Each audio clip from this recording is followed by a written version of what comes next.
இன்றைக்கு அநேக ஊழியங்கள் அநேக ஊழியர்கள் மிரட்டப்படுகிறார்கள். அநேக சபை இப்படி ஒரு சூழ்நிலையில கடந்து போகிறது. ஆமென். அங்கே ஆண்டவராய் இயேசுவுக்கும் இந்த பிரச்சனை இருந்தது. அந்த நாளிலே சில பரிசேயர் அவரிடத்தில் வந்து, நீர் விடத்தை விட்டு என்ன செய்விடும்? போய்விடும். ஏரோதின் ஆவி இன்றைக்கு இந்தியாவிலே கிரியை செய்து கொண்டிருக்கிறது. உம்மை கொலை செய்ய மனதாய் இருக்கிறான் என்று அங்கே சொன்னார்கள். ஆனால் அதற்கு அவர் சொன்னார், நான் இன்றைக்கும் நாளைக்கும் பிசாசுகளை துரத்தி வியாதியுள்ளவர்களை சொஸ்தமாக்கி 3ஆம் நாளிலே நிறைவடைவேன். கர்த்தர் உங்களை பார்த்து சொல்லுகிறார், இந்திய திருச்சபைக்கு பார்த்து சொல்லுகிறார், கர்த்தர் இன்றைக்கும் நாளைக்கும் நாம் கிரியை செய்து இந்த உலகத்தில் இந்தியாவில் கிரியை செய்கிற எல்லா பொல்லாத ஆவிகளையும் துரத்தி ஜனங்களை விடுதலையாக்க கர்த்தர் நமக்கு ஒரு பகற்காலத்தை வைத்திருக்கிறார். அந்த பகற்காலத்திலே நாம் ஊழியம் செய்வதை யாராலும் தடுக்க முடியாது. ஜனங்களை விடுதலையாக்குவதை யாராலும் தடுக்க முடியாது. ஆண்டவர் சொன்னாரு, எப்ப முடியும்னு எப்ப புள்ளி வைக்கணும்னு எனக்கு தெரியும். 3ஆம் நாளிலே நிறைவடைவேன். அப்புறம் வாசிங்க, இன்றைக்கும் நாளைக்கும் மறுநாளைக்கும் நான் தீர்க்க தரிசனமாக சொல்லுகிறேன். இந்தியாவிலே நான் தேவனுடைய வார்த்தையை அறிவிக்கிறேன். ஆண்டவர் சபைக்கு வைத்திருக்கிற இன்றைக்கும் நாளைக்கும் மறுநாளைக்கும் என்கிற அந்த பகற்கால சீசன் வரைக்கும் எருசலேமுக்கு புறம்பே ஒரு தீர்க்கதரிசியும் மடிந்து போகிறதில்லை என்று நான் சொன்னதாக நீங்கள் போய் அந்த நரிக்கு சொல்லுங்கள்.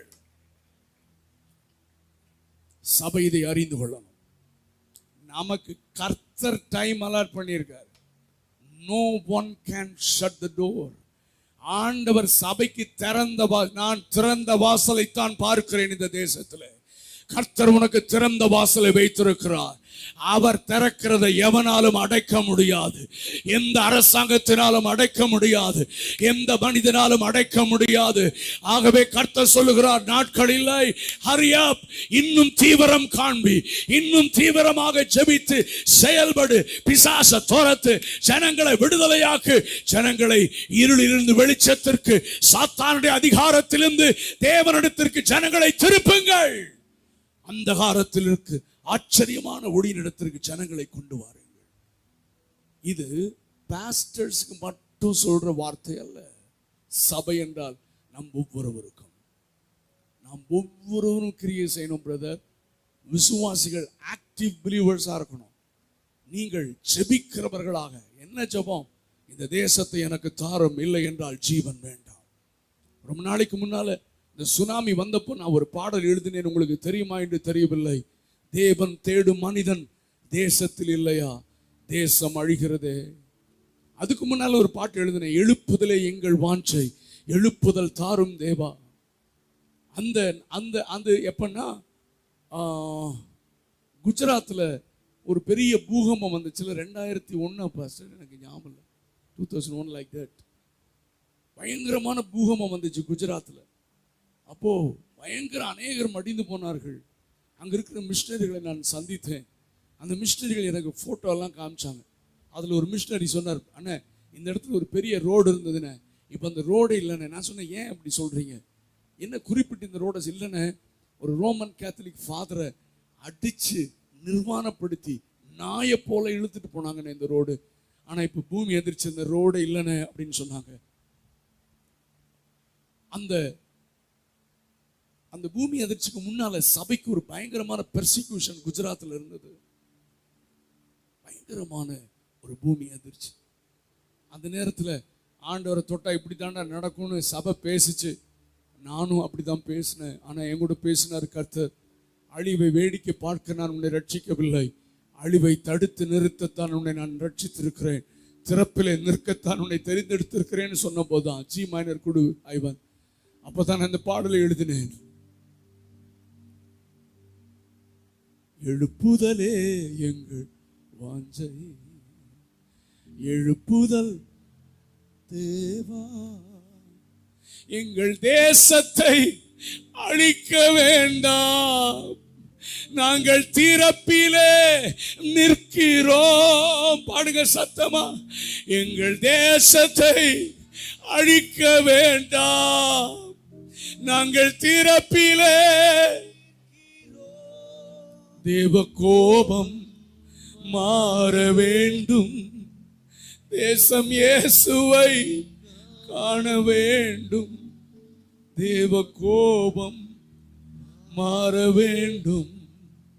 தேசம் இயேசுவை. இந்த பாட்டு எழுதிட்டேனா?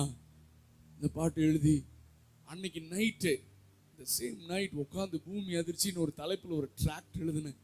ஒரு ட்ராக்ட் எழுதி, என்கிட்ட அவ்வளோ பெரிய வசதியெல்லாம் இல்லை, என்கிட்ட இருக்கிற காசில் அதை ஒரு எத்தனை 2,000-3,000 காப்பீஸ் பிரிண்ட் பண்ணி என் நோட்டீஸ் எடுத்துகிட்டு போய் கோயம்புத்தூரில் ஒவ்வொரு பஸ் ஸ்டாண்டில், ஒவ்வொரு வீதியில், ஒவ்வொருத்தருக்கும் நான் தனியாக போய் இந்த ட்ராக்டை கொடுத்தேன். பூமி அதிர்ச்சி. அப்போ தான் அவன் அதிர்ச்சியில் இருக்கிறான்.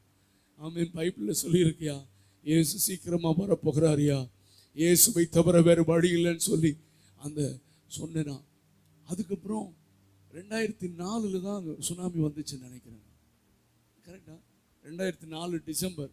அப்போ நான் பாம்பேயில் ஒரு சர்ச்சில் ஊழியம் செய்கிறேன். நான் தாராவில் இருக்கிற ஒரு சபையில். ஆனால் அவங்க சர்ச்சை ஒரு ரிட்ரீட் சென்டர், ஒரு சின்ன ஐலாண்ட் மாதிரி ஒரு இடம், எனக்கு சரியாக ஞாபகம் இல்லை. அந்த இடத்துல ஊழியத்திற்கு நான் 3 நாள் போயிருந்தேன். அங்கே சண்டே மத்தியானத்தோட முடிஞ்சுது. பக்கத்திலே கடல். அங்கே போய் பார்த்தா கடல் உள் வாங்கி இருந்தது. என்ன ஆச்சரியமாக இருந்தது. பாறையெல்லாம் கருப்பு கருப்பாக தெரிந்தது. அது ஆச்சரியமாக பார்த்துட்டு இருக்கும் போதே என்னுடைய டெலிஃபோன் ஆமேன்னு அலறிச்சு. என்னன்னு பார்த்தா தமிழ்நாட்டில் சுனாமி வந்துருச்சு. நாங்கள் சென்னையில், கன்னியாகுமரியில், ஆமேன், இங்கே வேளாங்கண்ணி, நாகப்பட்டினத்தில், ஆமேன், இலங்கையில், மட்டக்கிழப்பு பகுதியில், இந்தோனேஷியாவில் ஜனங்களை வாரி கொண்டு போய் விட்டது. நான் அதுக்கப்புறம் எல்லா சுனாமி நடந்த இடத்துக்கெல்லாம் நாங்கள் போய் பார்த்தோம்.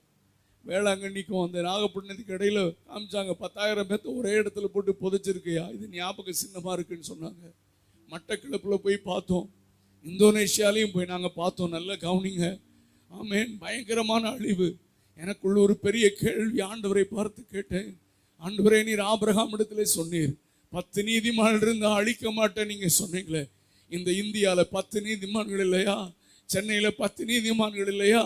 இலங்கையில் 10 நீதிமான்கள் இல்லையா? இந்தோனேஷியாவில் ஏன் ஆண்டவரை அழிச்சிங்கன்னு ஆண்டவரை பார்த்து கேட்டேன். ஆண்டவர் என்கிட்ட சொன்னார், என்ன தெரியுமா மகனே, நீதிமான்கள் இருக்காங்கடா, ஆனால் அழிவை தடுத்து நிற்பதுவதற்கு ஆட்கள் இல்லை.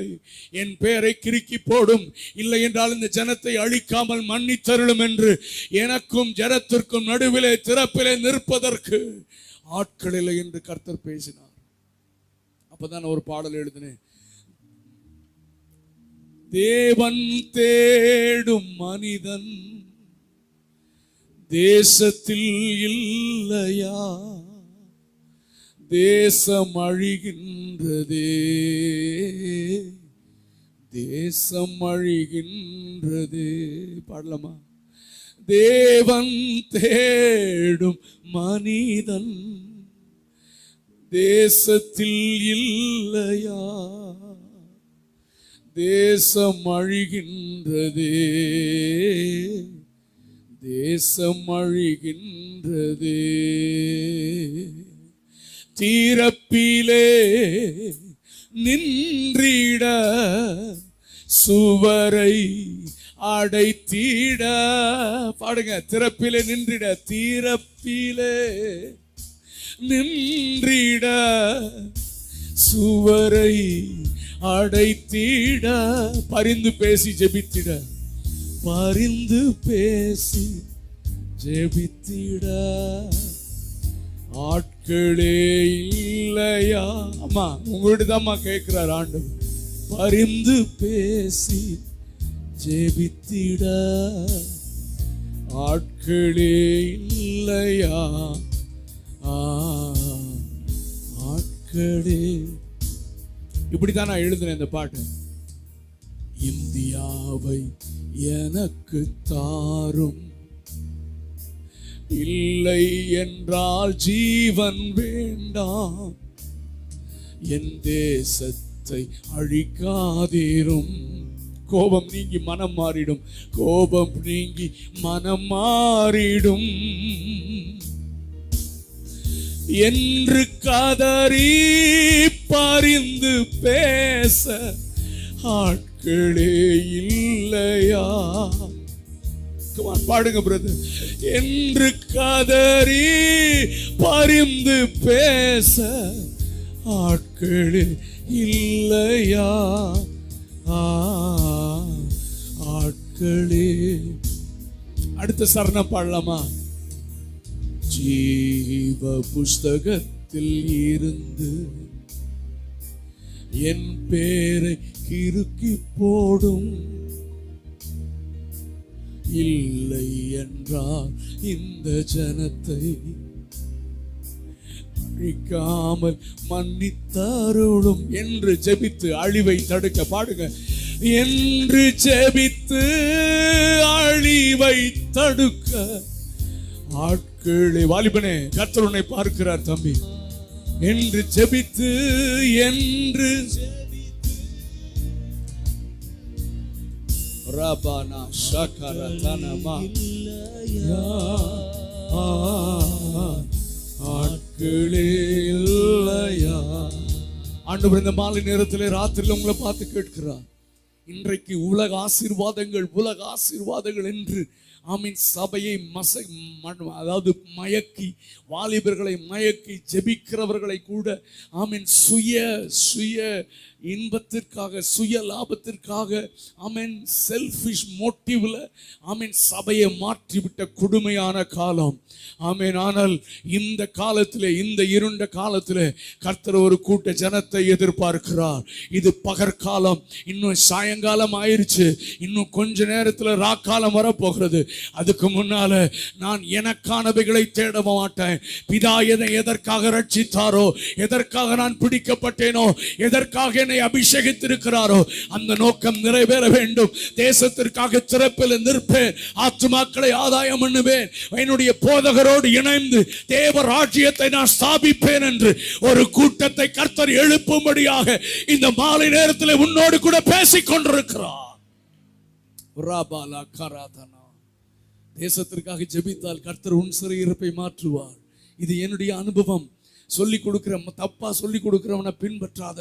உனக்கு ஆசீர்வாதம் வரப்போகிறது, நீ இப்படியே இருக்கக்கூடாது, நீ பெரிய அவன். நான் சொல்லு, டே அதெல்லாம் எங்கள் அப்பாவுக்கு தெரியும்டா, எனக்கு அப்பாவுக்கு தெரியும், நீ ஒன்றும் சொல்ல வேணாண்டா. ஆகாயத்து பறவைகளை கவனித்து பாருங்கள், காகங்களை கவனித்து பாருங்கள். அவைகள் விதைப்பதும் இல்லை, அறுப்பதும் இல்லை, களஞ்சியத்தில் சேர்ப்பதும் இல்லை. அவைகளை பிழைப்பூட்டுகிற என் பரமபிதா என் தேவைகளை சந்திப்பார். என்னை உயர்த்தி வைத்திருக்கிறார், இன்னும் என்னை உயர்த்துவார். அதை நான் தேடவில்லை, நான் தேவ ராஜ்யம் தேடுகிறேன் என்று ஒரு கூட்டம் எழுப்பினால் உங்களை கொண்டு கர்த்தர் இந்த பகுதியிலே ஒரு பெரிய எழுப்புதலை கட்டளையிடுவார். ராக்காலம் வருகிறது, சாயங்காலம், பகற்காலம் முடிய போகுது, ராக்காலம் வரப்போகுது. ஒரு சின்ன கேப் நமக்கு கொடுத்திருக்கிறார். இந்த சீசன்ல தூங்குகிறவன் தொலைஞ்சான், இந்த சீசன்ல விழித்து செயல்படுகிறவன் பரலோகம் பார்த்து கொண்டிருக்கிறது. ஆமென், ஹல்லேலூயா.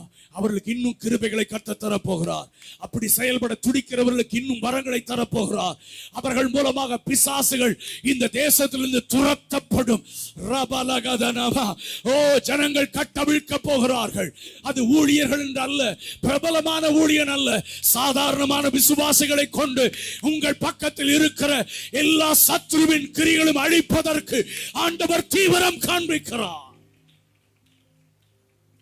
உன்னை வாலிபனே, உன்னை இன்ட்ரோடியூஸ் பண்ணவோ, உன்னை மைக்ல கொடுத்து மேடையில் ஏறி அதுக்கெல்லாம் ஆளே தேவையில்லை. கர்த்தரை உன்னை உயர்த்துவார். நீ மறைந்திருந்து ஜெபித்து இந்த தேசத்தை எனக்கு தாரும் என்று ஜெபித்தால் நீதான் இந்த தேசத்தை தலையெழுத்து மாற்றுவதற்கு கர்த்தர் கரம் பிடிக்கிற பாத்திரம் என்பதை மறந்து போகாதே. மறைந்திருந்த எலியாவை ஒரே நாளிலே கொண்டு போய் ராஜாவிற்கு முன்பதாக நிறுத்தினார். நான் சொல்லாமல் மழையும் பெய்யாது, நான் சொல்லாம பெய்யாதுன்றான். இப்ப ராஜாக்கு தலை சுத்துது. யாரா நீ? அட்ரஸ் இல்லாதால். யூடியூப்ல ஏதாவது பாட்டு போட்டிருக்கியா? இல்ல சார். யூடியூப்ல பிரசங்கம் எல்லாம் பண்ணுவியா? இல்ல சார். ஏதாவது கூட்டங்கள்லாம் கலந்து நோட்டீஸ் எல்லாம் உனக்கு அடிச்சிருக்காங்க? யாரா நீ? நான் தேவ சமூகத்திலே நிற்கிறவன், தேவனுக்கு முன்பதாக நிற்கிறவன். கரங்களை உயர்த்தி ஒரு ஹல்லேலூயா சொல்லுங்க பார்க்கலாம். உன்னுடைய தாளந்துகள் உன்னை ராஜாக்களுக்கு முன்பதாக நிறுத்தாது. நீ தேவ சமூகத்திற்கு முன்பதாக நிற்பவனாக இருந்தால் ராஜாக்களுக்கு முன்பதாக தைரியமாக கர்த்தருடைய வார்த்தையை அறிவிக்கிற நாட்கள் இது. எலியாக்களை கர்த்தர் எழுப்புகிற நாட்கள் இது. இது கர்த்தர் உனக்காக வைத்திருக்கிற பகற்காலம். வாலிபனே எழும்பு. தவறான நபரை பின்பற்றாத. யூடியூப, வாட்ஸ்அப்ப, சோசியல் மீடியாவை பார்க்கறத நிறுத்து. என்ன ஆமென் சொல்ல மாட்டேன். உனக்கு நல்லது எதுன்னு தெரியல, கெட்டது எதுன்னு தெரியல. எவன் எதை சொன்னாலும் பைபிள் தானே சொல்றான்னு சொல்ற. இல்ல, உள்ள பாய்சன் வச்சிருக்கிறான். உள்ள பாய்சன் வச்சிருக்கிறான். நாங்க கேட்கிறோம். நாங்க எல்லாத்தையும் கேட்டு பார்த்து தான் பிரசங்கம் பண்றோம். கண்ணு மூடி பிரசங்கம் பண்ணல. இந்த ஆள் பேசுறது தப்புன்னு சொல்றாங்களேன்னு உட்கார்ந்து கேட்கிறோம். அவன் 1 மணி நேரம் பேசுனா 50 நிமிஷம் சத்தியத்தை பேசுற மாதிரி இருக்குது பாஸ்டர். 10 நிமிஷம் அவன் பாய்சனை, விஷத்தை வைக்கிறான். இன்னைக்கு நிறைய ஊழியர்கள் தடம் புரண்டு கொண்டிருக்கிறார்கள். நிறைய தலைவர்கள் தடம் புரண்டு கொண்டிருக்கிறார்கள். அதை பத்தி கவலை இல்லை. ஆண்டவர் சொல்லுகிறார், பாகாலுக்கு முன்பதாக முழங்கால் படியிடாத 7000 பேரை நான் வைத்திருக்கிறேன். பாகால் என்றாலே செழிப்பு. பாகால் என்றால் செழிப்பின் தேவன், செழிப்பின் உபதேசம். ஆமீன். மிகைப்படுத்தப்பட்ட கிருபை. இன்னும் இவனுக்கு நேத்து தான் கிருபையின் வெளிப்பாடு வந்த மாதிரி பேசுறான் பாஸ்டர். நாங்கெல்லாம் கிருபையை நம்பிதான் இருக்கிறோம். கிருபையினாலதான் ரட்சிக்கப்பட்டோம். நம்ம எல்லாம் கிருபையினாலதான் கர்த்தர் ஊழியத்துக்கே அழைச்சாரு. மாம்சத்தின் முடிவுடைய அழைப்பை பாருங்கள். உங்களில் ஞானிகள் அநேகர் இல்லை, பலவான்கள் அநேகர் இல்லை. ஆனால் ஞானிகளை வெட்கப்படுத்த பைத்தியங்களை கர்த்தர் தெரிந்தெடுத்தது கிருபை அல்லவா? நான் நிற்பது கிருபை அல்லவா? அதுவும் நம்ம விசுவாசியம். ஐயோ, கிருபையின் வெளிப்பாடு இவருக்கு நேத்து தான் வந்துச்சான். திருட்டு கிருபையின் வெளிப்பாடு நான் வந்த உடனே நான் யோசித்தேன், நீ பேசலாமா வேண்டாமா? பேசுன்னு சொல்லி அந்த கிறிஸ்துவின் ஆவி சொன்னது.